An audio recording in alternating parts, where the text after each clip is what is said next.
ಮಳೆಗಾಲದಲ್ಲಿ ನೀವು ಅಬ್ಸರ್ವ್ ಮಾಡಿರ್ಬೋದು, ಕೆಲವೊಂದು ಕಡೆ ಫುಲ್ಲಿ ಕ್ಲೌಡ್ ಕವರ್ ಆಗಿರ್ತದೆ. ಫುಲ್ಲಿ ಮಳೆ ಬರ್ತಾ ಇರ್ತದೆ.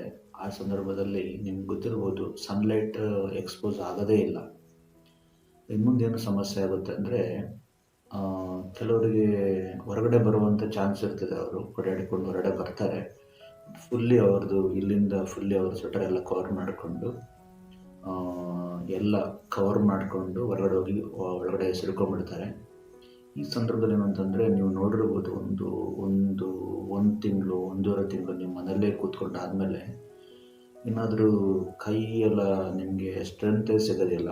ಕೈ ಏನಾದ್ರು ಈ ಥರ ನೀವು ಅಬ್ಸರ್ವ್ ಮಾಡಿ ನೋಡಿದರೆ, ಈ ಥರ ಎಲ್ಲ ಮಾಡಿಬಿಟ್ಟು ಕೈಯಲ್ಲಿ ಸ್ಟ್ರೆಂತೇ ಇರೋದಿಲ್ಲ. ಮತ್ತು ಏನಾದರೂ ಆಚೆ ಈಚಾಗಿ ಸ್ವಲ್ಪ ಜಾರದಂಗೆ ಆಗಿಬಿಟ್ರೆ, ಏನಾದ್ರು ತಾಗಿದ್ರೆಲ್ಲ ಕೈ ಕಾಲುಗಳಲ್ಲಿರುವಂಥ ಮೂಳೆಗಳು ಕ್ರ್ಯಾಕ್ಸ್ ಬಂದುಬಿಡ್ತದೆ. ನೀವು ಇಮಿಡಿಯೇಟಾಗಿ ಹಾಸ್ಪಿಟ್ಲ್ ಅಡ್ಮಿಟ್ ಆಗಿ ಎಕ್ಸ್ರೇ ಮಾಡಿಸಿದ್ರೆ ಮೂಳೆ ಕ್ರ್ಯಾಕ್ ಆಗಿದೆ, ಅದನ್ನು ಬ್ಯಾಂಡೇಜ್ ಹಾಕಬೇಕು ಅಂತ ಹೇಳ್ತಾರೆ. ಅದು ಸಣ್ಣ ಪುಟ್ಟ ವಿಷಯಕ್ಕಿಂತ, ಅಂದರೆ ಯೂಶ್ವಲಿ ನೀವು ಬೇಸಿಗೆಲೆಲ್ಲ ನೋಡಿದರೆ ಏನಾಗುತ್ತೆ, ನಿಮಗೆ ಏನಾದರೂ ಹಾರ್ಡ್ ವರ್ಕ್ ಮಾಡಿದ್ರು ನಿಮಗೇನು ಸಮಸ್ಯೆ ಆಗೋದಿಲ್ಲ. ಈ ಮಳೆಗಾಲದಲ್ಲಿ ಸುಮ್ಮನೆ ಇಲ್ಲೇ ಸ್ವಲ್ಪ ಚಿಕ್ಕ ಒಂದು ಐಟಮ್ ಸ್ವಲ್ಪ ಜಾರ್ಬಿಟ್ಟು ಏನಾದ್ರು ಆಚೆ ಈಚೆ ನೀವು ಬಿದ್ದುಬಿಟ್ರು, ಇಲ್ಲಾಂದರೆ ಸ್ವಲ್ಪ ಏನಾದರೂ ತಾಗಿದ್ರೂ ನಮ್ಮ ಕೈ ಕಾಲುಗಳಿಗೆ ಬೇಗ ಅದು ಇಂಜುರಿ ಆಗುವಂಥ ಚಾನ್ಸ್ ಇರ್ತದೆ. ಯಾಕಂದರೆ ಮೂಳೆ ತುಂಬ ವೀಕ್ ಆಗಿರುತ್ತೆ ಅನ್ನೋ ಕಾರಣ. ಈ ಮೂಳೆ ಏನಕ್ಕೆ ವೀಕ್ ಆಗಿರುತ್ತೆ ಅಂತಂದರೆ, ಸರಿ ನಾನು ವಿಟಮಿನ್ ಡಿ ಸನ್ಲೈಟ್ ಎಕ್ಸ್ಪೋಸ್ ಮಾಡ್ಕೊಂಬಂದೆ, ನಂದು ಮೂಳೆ ಎಲ್ಲ ಸ್ಟ್ರೆಂತ್ ಆಗುತ್ತೆ ಅಂತ ಕೇಳಿದರೆ ಆಗೋದಿಲ್ಲ.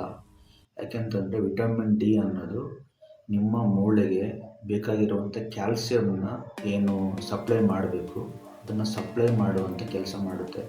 ತುಂಬ ಜನ ಏನು ಮಿಸ್ಟೇಕ್ ಮಾಡ್ಕೊಳ್ತಾರೆ ಅಂದರೆ, ವಿಟಮಿನ್ ಡಿ ನನಗೆ ಬಂತು ಅಂತ ನಾನು ಸನ್ಲೈಟ್ ಎಕ್ಸ್ಪೋಸ್ ಮಾಡ್ಕೊಂಬಂದೆ, ನಾನು ಸ್ಟ್ರೆಂತ್ ಆಗಿ ನಾನು ಅಂದ್ಕೊಂಡ್ಬಿಡ್ತಾರೆ. ಏಕೆಂದರೆ ತುಂಬ ಕಡೆ ಅದೇ ಥರ ಇನ್ಫಾರ್ಮೇಷನ್ ಬರ್ತಾ ಇರ್ತದೆ. ಏನಂತಂದರೆ, ವಿಟಮಿನ್ ಡಿ ಇಲ್ಲ ಅಂತಂದರೆ ನಿಮಗೆ ಮೂಳೆ ವೀಕನಿಂಗ್ ಆಗುತ್ತೆ, ಸನ್ಲೈಟ್ ಎಕ್ಸ್ಪೋಸ್ ಮಾಡ್ಕೊಂಡು ಬರಬೇಕು ಅಂತ ಅಂದ್ಬಿಟ್ಟು. ಇದನ್ನು ಅಬ್ಸರ್ವ್ ಮಾಡಿ ಕೆಲವರು ಅಲ್ಲಿ ನೋಡಿಕೊಂಡು ಸನ್ಲೈಟನ್ನು ಎಕ್ಸ್ಪೋಸ್ ಮಾಡ್ಕೊಂಡು ಬರ್ತಾರೆ. ಬಟ್ ಅವ್ರದ್ದು ಬಾಡಿಗೆ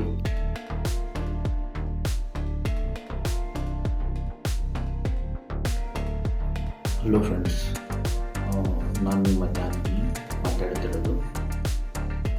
ಫ್ರೆಂಡ್ಸ್, ಏನಂತಂದರೆ, ಈಗ ಮಳೆಗಾಲದಲ್ಲಿ ನೀವು ಅಬ್ಸರ್ವ್ ಮಾಡಿರ್ಬೋದು, ಕೆಲವೊಂದು ಕಡೆ ಫುಲ್ಲಿ ಕ್ಲೌಡ್ ಕವರ್ ಆಗಿರ್ತದೆ. ಫುಲ್ಲಿ ಮಳೆ ಬರ್ತಾ ಇರ್ತದೆ. ಆ ಸಂದರ್ಭದಲ್ಲಿ ನಿಮ್ಗೆ ಗೊತ್ತಿರ್ಬೋದು, ಸನ್ಲೈಟ್ ಎಕ್ಸ್ಪೋಸ್ ಆಗೋದೇ ಇಲ್ಲ. ಇನ್ನು ಮುಂದೇನು ಸಮಸ್ಯೆ ಆಗುತ್ತೆ ಅಂದರೆ, ಕೆಲವರಿಗೆ ಹೊರಗಡೆ ಬರುವಂಥ ಚಾನ್ಸ್ ಇರ್ತದೆ. ಅವರು ಓಡಾಡಿಕೊಂಡು ಹೊರಗಡೆ ಬರ್ತಾರೆ. ಫುಲ್ಲಿ ಅವ್ರದ್ದು ಇಲ್ಲಿಂದ ಫುಲ್ಲಿ ಅವ್ರ ಸ್ವೆಟರ್ ಎಲ್ಲ ಕವರ್ ಮಾಡಿಕೊಂಡು ಎಲ್ಲ ಕವರ್ ಮಾಡಿಕೊಂಡು ಹೊರಗಡೆ ಹೋಗಿ ಒಳಗಡೆ ಸಿಡ್ಕೊಂಡ್ಬಿಡ್ತಾರೆ. ಈ ಸಂದರ್ಭದಲ್ಲಿ ಏನಂತಂದರೆ, ನೀವು ನೋಡಿರ್ಬೋದು, ಒಂದು ತಿಂಗಳು, ಒಂದೂವರೆ ತಿಂಗಳು ನಿಮ್ಮ ಮನೆಯಲ್ಲೇ ಕೂತ್ಕೊಂಡಾದಮೇಲೆ ಏನಾದರೂ ಕೈ ಎಲ್ಲ ನಿಮಗೆ ಸ್ಟ್ರೆಂತೇ ಸಿಗೋದಿಲ್ಲ. ಕೈ ಏನಾದ್ರು ಈ ಥರ ನೀವು ಅಬ್ಸರ್ವ್ ಮಾಡಿ ನೋಡಿದರೆ, ಈ ಥರ ಎಲ್ಲ ಮಾಡಿಬಿಟ್ಟು ಕೈಯಲ್ಲಿ ಸ್ಟ್ರೆಂತೇ ಇರೋದಿಲ್ಲ. ಮತ್ತು ಏನಾದರೂ ಆಚೆ ಈಚಾಗಿ ಸ್ವಲ್ಪ ಜಾರದಂಗೆ ಆಗಿಬಿಟ್ರೆ, ಏನಾದ್ರು ತಾಗಿದ್ರೆಲ್ಲ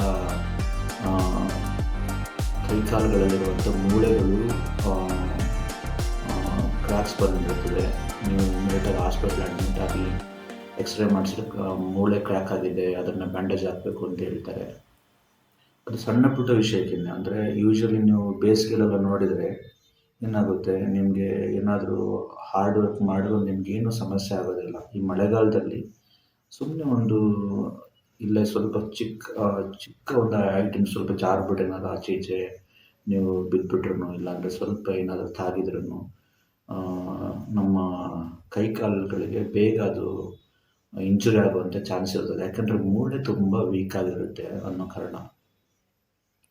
ಈ ಮೂಳೆ ಏನಕ್ಕೆ ವೀಕ್ ಆಗಿರುತ್ತೆ ಅಂತಂದರೆ, ನಾನು ನಿಮಗೆ ಮೊದಲೇ ಹೇಳ್ದಂಗೆ, ನಾವು ಈ ಮಳೆಗಾಲದಲ್ಲಿ ನಮಗೆ ಸನ್ಲೈಟ್ ಎಕ್ಸ್ಪೋಸ್ ಆಗೋದಿಲ್ಲ. ಮತ್ತು ನಾವು ಹೊರಗಡೆ ಹೋದ್ರೂ ನಾವು ಎಲ್ಲ ಕವರ್ ಮಾಡ್ಕೊಂಡು ಹೋಗಿರ್ತೇವೆ. ಫುಲ್ಲಿ ನಮ್ಮದು ಶರ್ಟ್ ಇರ್ಬೋದು, ನಮ್ಮ ಎಲ್ಲ ಕಂಪ್ಲೀಟ್ ಬಾಡಿನೇ ಕವರ್ ಆಗಿ ಹೋಗಿರ್ತೇವೆ. ಚಿಕ್ಕ ಮಕ್ಕಳನ್ನಂತೂ ನಾವು ಸನ್ಲೈಟ್ ಎಕ್ಸ್ಪೋಸ್ ಮಾಡಲಿಕ್ಕೆ ಆಗೋದಿಲ್ಲ, ಯಾಕಂದ್ರೆ ಕಂಟಿನ್ಯೂಸ್ ಮಳೆ ಬರ್ತದೆ, ಕೆಲವೊಂದು ಕಡೆ ಕಂಟಿನ್ಯೂಸ್ ಮಳೆ ಬರ್ತಾ ಇರ್ತದೆ. ಸೊ ಇದು ಏನು ಅಂತಂದರೆ, ನಮಗೆ ಈ ಸನ್ಲೈಟ್ ಎಕ್ಸ್ಪೋಸ್ ಆಗದೆ, ನಮ್ಮ ಬಾಡಿಗೆ ಸನ್ಲೈಟ್ ಎಕ್ಸ್ಪೋಸ್ ಆಗದೆ ಅದು ನನಗೆ ವಿಟಮಿನ್ ಡಿ ಡಿಫಿಷಿಯನ್ಸಿನ ಕೊಡುತ್ತೆ.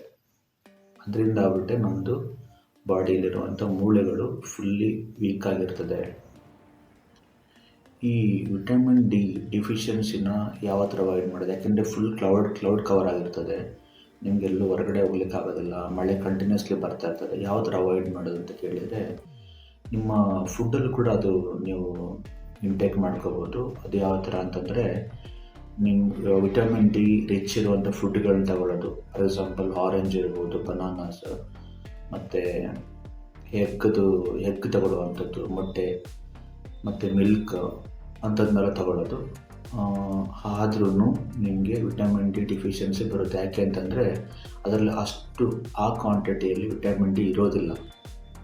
ಅದಕ್ಕೆ ನೀವೇನು ಮಾಡಬೇಕು ಅಂತಂದರೆ, ಯಾವಾಗಲಾದ್ರೂ ಸ್ವಲ್ಪ ಸನ್ಲೈಟ್ ಬಂದರೆ, ಫಾರ್ ಎಕ್ಸಾಂಪಲ್ ಒಂದು ಬೆಳಿಗ್ಗೆಯಿಂದ ಸಂಜೆವರೆಗೂ ಫುಲ್ಲು ರೈನ್ ಇದ್ದರೂ ಕೂಡ ಮಿಡ್ಲಲ್ಲಿ ಒಂದು ಹಾಫ್ ಆನ್ ಅವರ್ ಏನಾದರೂ ಸ್ವಲ್ಪ ಸನ್ಲೈಟ್ ಎಕ್ಸ್ಪೋಸ್ ಆಗ್ತಾ ಉಂಟು ಅಂತಂದರೆ, ಇಮ್ಮಿಡಿಯೇಟಾಗಿ ನಿಮ್ಮ ಟೆರೆಸ್ ಮೇಲೆ ಹೋಗ್ಬಿಟ್ಟು ಸ್ವಲ್ಪ ಸನ್ಲೈಟ್ ಎಕ್ಸ್ಪೋಸ್ ಮಾಡ್ಕೊಂಡು, ನಿಮ್ಮ ಚಿಕ್ಕ ಮಕ್ಕಳಿದ್ರೆ ಮಕ್ಕಳನ್ನ ಕೂಡ ಸ್ವಲ್ಪ ಶರ್ಟೆಲ್ಲ ತೆಗೆದು ಅವ್ರನ್ನ ಮೇಲುಗಡೆ ತೊಗೊಂಡು ಹೋಗ್ಬಿಟ್ಟು ಸನ್ಲೈಟ್ ಎಕ್ಸ್ಪೋಸ್ ಮಾಡ್ಕೊಂಡು ಬನ್ನಿ. ಇದು ಒಂದು ಒಳ್ಳೆಯ ಒಂದು ಅಪ್ರೋಚ್ ಅಂತ ಹೇಳ್ಬೋದು. ಯಾಕೆಂತಂದರೆ ಫುಡ್ಡಲ್ಲಿ ನಿಮಗೆ ಬೇಕಾಗಿರೋಷ್ಟು ವಿಟಮಿನ್ ಡಿ ಸಿಗೋದಿಲ್ಲ. ಸೊ ಇನ್ನೊಂದು ಸೊಲ್ಯೂಷನ್ ಅಂದರೆ, ನಿಮಗೆ ಇದು ಟ್ಯಾಬ್ಲೆಟ್ ಸಿಗುತ್ತೆ, ಅಂದರೆ ಮೆಡಿಕಲ್ ಶಾಪಲ್ಲಿ ಇದು ಟ್ಯಾಬ್ಲೆಟ್ ಸಿಗುತ್ತೆ. ಮತ್ತು ಕೆಲವೊಂದು ನ್ಯೂಟ್ರಿಷನ್ ಫುಡ್ ಇರ್ಬೋದು, ಬೋರ್ನ್ವಿಟಾ, ಹಾರ್ಲಿಕ್ಸ್, ಅದರಲ್ಲಿ ಕೂಡ ಇದನ್ನು ಆ್ಯಡ್ ಮಾಡಿರ್ತಾರೆ, ಅದನ್ನು ತಗೋಬೋದು. ಸರಿ, ನಾನು ವಿಟಮಿನ್ ಡಿ ಸನ್ಲೈಟ್ ಎಕ್ಸ್ಪೋಸ್ ಮಾಡ್ಕೊಂಬಂದೆ, ನಂದು ಮೂಳೆ ಎಲ್ಲ ಸ್ಟ್ರೆಂತ್ ಆಗುತ್ತೆ ಅಂತ ಕೇಳಿದರೆ ಆಗೋದಿಲ್ಲ. ಯಾಕೆಂತಂದರೆ ವಿಟಮಿನ್ ಡಿ ಅನ್ನೋದು ನಿಮ್ಮ ಮೂಳೆಗೆ ಬೇಕಾಗಿರುವಂಥ ಕ್ಯಾಲ್ಸಿಯಮ್ನ ಏನು ಸಪ್ಲೈ ಮಾಡಬೇಕು ಅದನ್ನು ಸಪ್ಲೈ ಮಾಡುವಂಥ ಕೆಲಸ ಮಾಡುತ್ತೆ. ತುಂಬ ಜನ ಏನು ಮಿಸ್ಟೇಕ್ ಮಾಡ್ಕೊಳ್ತಾರೆ ಅಂದರೆ, ವಿಟಮಿನ್ ಡಿ ನನಗೆ ಬಂತು ಅಂದರೆ ನಾನು ಸನ್ಲೈಟ್ ಎಕ್ಸ್ಪೋಸ್ ಮಾಡ್ಕೊಂಬಂದೆ, ನಾನು ಸ್ಟ್ರೆಂತ್ ಆಗಿ ನಾನು ಅಂದ್ಕೊಂಡ್ಬಿಡ್ತಾರೆ. ಯಾಕೆಂದರೆ ತುಂಬ ಕಡೆ ಅದೇ ಥರ ಇನ್ಫಾರ್ಮೇಷನ್ ಬರ್ತಾ ಇರ್ತದೆ. ಏನಂತಂದರೆ, ವಿಟಮಿನ್ ಡಿ ಇಲ್ಲ ಅಂತಂದರೆ ನಿಮಗೆ ಮೂಳೆ ವೀಕನಿಂಗ್ ಆಗುತ್ತೆ, ಸನ್ಲೈಟ್ ಎಕ್ಸ್ಪೋಸ್ ಮಾಡ್ಕೊಂಬರಬೇಕು ಅಂತಂದ್ಬಿಟ್ಟು. ಇದನ್ನು ಅಬ್ಸರ್ವ್ ಮಾಡಿ ಕೆಲವರು ಅಲ್ಲಿ ಇಲ್ಲಿ ನೋಡಿಕೊಂಡು ಸನ್ಲೈಟನ್ನು ಎಕ್ಸ್ಪೋಸ್ ಮಾಡ್ಕೊಂಬರ್ತಾರೆ. ಬಟ್ ಅವ್ರದ್ದು ಬಾಡಿಗೆ ಏನು ಕ್ಯಾಲ್ಸಿಯಂ ಇಂಟೇಕ್ ಆಗಬೇಕಿತ್ತು ಅದು ಆಗಿರೋದಿಲ್ಲ. ಸೊ ಅದರೊಟ್ಟಿಗೆ ನೀವು ಒಳ್ಳೆ ಕ್ಯಾಲ್ಸಿಯಂ ಇಂಟೇಕ್ ಮಾಡ್ಕೋಬೇಕು. ಅದು ಯಾವುದರಲ್ಲಿರುತ್ತೆ ಅಂತ ಕೇಳಿದರೆ, ಮಿಲ್ಕಲ್ಲಿ ಮತ್ತು ಎಗ್ಗಲ್ಲಿ, ಮತ್ತು ಆ ಥರದ್ದು ತುಂಬ ಕ್ಯಾಲ್ಸಿಯಂ ಇರುವಂಥ ತುಂಬ ವೆಜಿಟೇಬಲ್ಸ್ ಇದೆ. ಮತ್ತು ಈ ಸೊಪ್ಪು ತರಕಾರಿಗಳೇನಿದೆ, ಗ್ರೀನ್ ವೆಜಿಟೇಬಲ್ಸ್, ಅದರಲ್ಲಿ ತುಂಬ ಕ್ಯಾಲ್ಸಿಯಂ ಇರುತ್ತೆ. ಸೊ ಇದನ್ನು ನೀವು ತಗೊಂಡ್ರೆ, ಅಂದರೆ ಎಸ್ಪೆಷಲಿ ಮಿಲ್ಕ್ ಮತ್ತು ಗ್ರೀನ್ ವೆಜಿಟೇಬಲ್ಸಲ್ಲಿ ತಗೊಳ್ತಿದ್ರೆ ಆಲ್ಮೋಸ್ಟ್ ಎಲ್ಲದರಲ್ಲೂ ಕ್ಯಾಲ್ಸಿಯಂ ಇರುತ್ತೆ. ಅದನ್ನು ನಾನು ಎಸ್ಪೆಷಲಿ ಇದರಲ್ಲಿ ಹೇಳಬೇಕು ಅಂತಿಲ್ಲ. ಎಸ್ಪೆಷಲಿ ಮಿಲ್ಕಲ್ಲಂತೂ ಕ್ಯಾಲ್ಸಿಯಂ ತುಂಬ ಇರುತ್ತೆ. ನೀವು ಸನ್ಲೈಟ್ ಎಕ್ಸ್ಪೋಸ್ ಮಾಡ್ಕೊಂಡು ಇರ್ತೀರ, ಮಾಡ್ಕೊಂಡು ಬಂದ್ರೂ ನಿಮ್ಮ ಬಾಡಿಗೆ ನೀವು ಕ್ಯಾಲ್ಸಿಯಂನ ಫುಡ್ ಮೂಲಕ ತಗೊಳ್ಬೇಕಾಗುತ್ತೆ. ತಗೊಂಡ್ರೆ ಮಾತ್ರ ಅದೇನು ಮಾಡುತ್ತೆ, ನಿಮ್ಮ ಬಾಡಿಲಿರುವಂಥ ಕ್ಯಾಲ್ಸಿಯಮನ್ನು ಮೂಳೆಗೆ ಸಪ್ಲೈ ಮಾಡುವಂಥ ಕೆಲಸನ ವಿಟಮಿನ್ ಡಿ, ಅಂದರೆ ಅದನ್ನು ಅಬ್ಸರ್ವ್ ಮಾಡಿಸುವಂಥ ಕೆಲಸನ ವಿಟಮಿನ್ ಡಿ ಮಾಡುತ್ತೆ.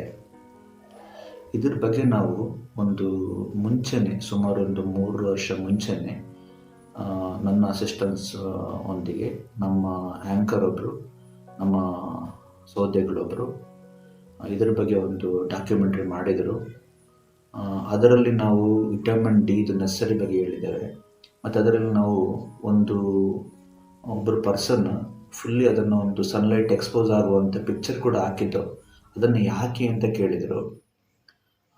ಯಾಕೆ ಅಂತಂದರೆ, ನಮ್ಮದು ಬಾಡಿಯಲ್ಲಿ ಈಗ ಫಾರ್ ಎಕ್ಸಾಂಪಲ್ ನಾವು ಜಸ್ಟ್ ಕೈನ ಮಾತ್ರ ಈ ಥರ ಸನ್ಲೈಟ್ ಎಕ್ಸ್ಪೋಸ್ ಮಾಡಿಕೊಂಡ್ರೆ ಏನಾಗುತ್ತೆ, ಅಷ್ಟು ನೀಟಾಗಿ ಎಲ್ಲ ವಿಟಮಿನ್ ಡಿ ಸಪ್ಲೈ ಎಲ್ಲ ಕಡೆಗೂ ಆಗೋದಿಲ್ಲ. ಸ್ವಲ್ಪ ಮ್ಯಾಕ್ಸಿಮಮ್ ಎಕ್ಸ್ಪೋಜರ್ ಮಾಡಿದರೆ, ಅಂದರೆ ನಾವು ಏನಾದರೂ ಸ್ವಲ್ಪ ಪ್ರೈವೇಟ್ ಪ್ಲೇಸ್ಗೆ ಹೋಗ್ಬಿಟ್ಟಿಲ್ಲ, ಮೇಲ್ಗಡೆ ಟೆರೆಸ್ ಮೇಲೆ ಹೋಗಿ ಸ್ವಲ್ಪ ಶರ್ಟೆಲ್ಲ ರಿಮೂವ್ ಮಾಡಿ ನೀವು ಒಂದು 15-20 ಮಿನಿಟ್ಸ್ ಏನು ಅಂತಂದರೆ ಸನ್ಲೈಟಿಗೆ ಎಕ್ಸ್ಪೋಸ್ ಆದರೆ ತುಂಬ ಎಫೆಕ್ಟಿವ್. ಯಾಕೆಂತಂದರೆ ನಿಮ್ಮ ಏನು ಸ್ಕಿನ್ನಲ್ಲಿರೋ ಸೆಲ್ಸ್ ಇದೆ ಅದು ಆ, ನಿಮ್ಮ ಹ್ಯಾಂಡ್ ಮತ್ತು ಸ್ವಲ್ಪ ಭಾಗ ಎಕ್ಸ್ಪೋಸ್ ಆದರೆ ಅಲ್ಲಿ ಮಾತ್ರ ಅದು ವಿಟಮಿನ್ ಡಿ ಏನು ಅಬ್ಸರ್ವ್ ಮಾಡ್ಕೊಂಡಿರ್ತದೆ ಸನ್ಲೈಟಿಂದ. ಬಟ್ ಬಾಕಿ ಪ್ಲೇಸ್ಗಳಿಗೆ ಅದನ್ನು ಸಪ್ಲೈ ಮಾಡೋಷ್ಟು ಕ್ವಾಂಟಿಟಿಲಿ ಇರೋದಿಲ್ಲ ಮತ್ತು ಅಷ್ಟು ಸಪ್ಲೈ ಕೂಡ ಆಗೋದಿಲ್ಲ. ಅದರಿಂದ ನೀವು ಸ್ವಲ್ಪ ಜಾಸ್ತಿ, ಫಾರ್ ಎಕ್ಸಾಂಪಲ್ ಜೆಂಟ್ಸ್ ಆದರೆ ತುಂಬ ಅಷ್ಟೇನು ಸಮಸ್ಯೆ ಆಗೋದಿಲ್ಲ. ನೀವು ಆರಾಮ್ಸೆ ಮೇಲ್ಗಡೆ ಹೋಗಿ ಟೆರೆಸ್ ಮೇಲೆ ಹೋಗ್ಬಿಟ್ಟಿಲ್ಲ ಅಂದರೆ ನಿಮ್ಮ ಗಾರ್ಡನಲ್ಲಿ ಸ್ವಲ್ಪ ಪ್ರೈವೇಟ್ ಪ್ಲೇಸ್ ಇದೆ, ಆರಾಮ್ಸೆ ನೀವು ಒಂದು 15 ಮಿನಿಟ್ಸ್ ಸನ್ಲೈಟ್ ಎಕ್ಸ್ಪೋಸ್ ಮಾಡ್ಕೋಬೇಕು. ಮತ್ತು ಚಿಕ್ಕ ಮಕ್ಕಳಿದ್ರೆ ಯಾವುದೇ ಮುಲಾಜಿಲ್ಲದೆ ನೀವು ಸನ್ಲೈಟಿಗೆ ಎಕ್ಸ್ಪೋಸ್ ಮಾಡಲೇಬೇಕಾಗುತ್ತೆ. ಅದರಲ್ಲಿ ವಿಟಮಿನ್ ಡಿ ಮಾತ್ರ ಅಲ್ಲ, ಅದರೊಟ್ಟಿಗೆ ಬೇರೆ ಕೆಲವೊಂದು ನಮ್ಮ ಬಾಡಿಗೆ ಬೇಕಾಗಿರುವಂಥ ವಿಷಯಗಳು ಆ ರೇಡಿಯೇಷನ್ ಮೂಲಕ ನಮ್ಮ ಬಾಡಿಗೆ ರೀಚ್ ಆಗುತ್ತೆ. ಸೊ ಇದಿಷ್ಟೇ ಫ್ರೆಂಡ್ಸ್. ಮತ್ತು ಅದರ ಒಂದು ವಿಡಿಯೋ ಏನಿದೆ, ನಮ್ಮ ಮೊದಲು ನಾವು ಇದರ ಬಗ್ಗೆ ಮೆನ್ಷನ್ ಮಾಡಿದಂಥ ಮತ್ತು ಮೂಳೆಗೆ ಸಂಬಂಧಪಟ್ಟ ಮೂಳೆನ ಗಟ್ಟಿ ಮಾಡಿಕೊಳ್ಳಲಿಕ್ಕೆ ಬೇಕಾಗಿರುವಂಥ ಬೇರೆ ಸೊಲ್ಯೂಷನ್ಗಳು, ಫಾರ್ ಎಕ್ಸಾಂಪಲ್ ಈಗ ಮಟನ್ ಸೂಪದ ಬಗ್ಗೆ ಇರ್ಬೋದು, ಅದನ್ನೆಲ್ಲ ನಾವು ತುಂಬ ಸ್ಟ್ರೆಸ್ ಮಾಡಿ ಒಂದು ಡಾಕ್ಯುಮೆಂಟ್ರಿ ವಿಡಿಯೋ ಮಾಡಿದ್ದು. ಅದನ್ನು ನಾನು ಇಲ್ಲಿ ನಿಮಗೆ ಲಿಂಕ್ ನಿಮಗೆ ಕಳಿಸಿರ್ತೇನೆ. ಇಲ್ಲಿ ನೋಡ್ಕೊಂಡು ಕ್ಲಿಕ್ ಮಾಡಿಬಿಟ್ಟು ನೀವು ಅದನ್ನು ನೋಡ್ಕೊಳ್ಳಿ. ಅದರೊಟ್ಟಿಗೆ ನಾನು ಹೇಳಿದಂಥ ಪ್ರಿಕಾಷನ್ಗಳನ್ನ ತಗೊಳ್ಳಿ. ನಾನು ನಿಮಗೆ ಹೇಳಿದ್ದು ಇನ್ನೊಂದು ಸಲ ರಿಮೆಂಬರ್ ಮಾಡ್ತಿದ್ದೇನೆ. ವಿಟಮಿನ್ ಡಿ ಏನು ಸನ್ಲೈಟಿಂದ ಸಿಗುತ್ತೆ, ಅದರೊಟ್ಟಿಗೆ ನಿಮ್ಮ ಬಾಡಿಗೆ ಕ್ಯಾಲ್ಸಿಯಂ ಕೂಡ ಇಂಟೇಕ್ ಆಗಬೇಕು. ಅದು ಫುಡ್ಡಿಂದ ಸಿಗುತ್ತೆ. ಅದು ಎರಡೂ ಇದ್ದರೆ ಮಾತ್ರ ನಮ್ಮ ಮೂಳೆಗೆ ಸ್ಟ್ರೆಂತ್ ಸಿಗುವಂಥದ್ದು. ಸೊ ಕೇರ್ಫುಲ್ ಆಗಿರಿ. ಮತ್ತು ಕೊನೆಯದಾಗಿ ಏನು ನಿಮಗೆ ತಿಳಿಸ್ತೇನೆ ಅಂತಂದರೆ, ಈಗ ಸನ್ಲೈಟ್ ಎಕ್ಸ್ಪೋಸ್ ಮಾಡ್ಕೊಂಡ್ರಿ, ಮಾಡ್ಕೊಂಡ ತಕ್ಷಣ ನಿಮಗೆ ಸ್ಟ್ರೆಂತ್ ಬಂದುಬಿಡ್ತದೆ? ಇಲ್ಲ, ಒಂದು 2 hours 3 hours ಕಳೆಯಬೇಕಾಗುತ್ತೆ. ಕೆಲವರು ಒಂದು 4-5 ಒಂದು ವಾರ ನೀವು ಮನೆಯಲ್ಲಿ ಸನ್ಲೈಟ್ ಎಕ್ಸ್ಪೋಸ್ ಆಗಿರೋದಿಲ್ಲ, ವಿಟಮಿನ್ ಡಿ ತುಂಬ ಡೆಫಿಷಿಯನ್ಸಿ ಇರುತ್ತೆ. ಆ ಟೈಮಲ್ಲಿ ನೀವೇನಂತಂದರೆ ಸಡನ್ನಾಗಿ ಎದ್ದು ಬಿದ್ದು ಕೆಲಸ ಮಾಡಲಿಕ್ಕೆ ಹೋಗಬೇಡಿ. ಆ ಟೈಮಲ್ಲಿ ಏನು ಮಾಡಬೇಕು, ಫಸ್ಟ್ ನೀವು ವಿಟಮಿನ್ ಡಿ ಇಂಪ್ರೂವ್ಮೆಂಟ್ ಮಾಡ್ಕೋಬೇಕು ಬಾಡಿಯಲ್ಲಿ. ಮಾಡಿಕೊಂಡು ನಂತರ ನೀವೇನು ಮಾಡ್ಬೋದು, ಕೆಲಸ ಕಾರ್ಯಗಳಿಗೆ ಹೋಗ್ಬೋದು. ಸಡನ್ ಒಂದು ಟ್ಯಾಬ್ಲೆಟ್ ತೊಗೊಂಡೆ ಇಮ್ಮಿಡಿಯೇಟಾಗಿ ಕೆಲಸ ಮಾಡಿ ಹೋಗ್ತಾನೆ, ಅಷ್ಟು ಬೇಗ ಅದು ಅಬ್ಸರ್ವ್ ಆಗೋದಿಲ್ಲ. ಅದಕ್ಕೆ ಒಂದು 2 hours 1 hour ಟೈಮ್ ಬೇಕಾಗುತ್ತೆ. ಆ ಟೈಮ್ ಕೊಟ್ಟು ಮತ್ತೆ ನೀವು ಕೆಲಸ ಕಾರ್ಯಗಳಿಗೆ ಹೋಗ್ಬೋದು. ಯಾರೆಲ್ಲ ಸನ್ಲೈಟ್ ಎಕ್ಸ್ಪೋಸ್ ಆಗದೆ, ಇಲ್ಲಾಂದರೆ ನೀವು ವಿಟಮಿನ್ ಡಿ ಟ್ಯಾಬ್ಲೆಟ್ ಕೂಡ ತಗೊಳ್ಳೋದೇ ಇರುವಂಥವ್ರಿಗೆ ಹೇಳ್ತಾರೆ ನಾನು, ಇದನ್ನು ಕೂಡ ಒಂದು ಪ್ರಿಕಾಷನ್ ತಗೊಳ್ಳಿ.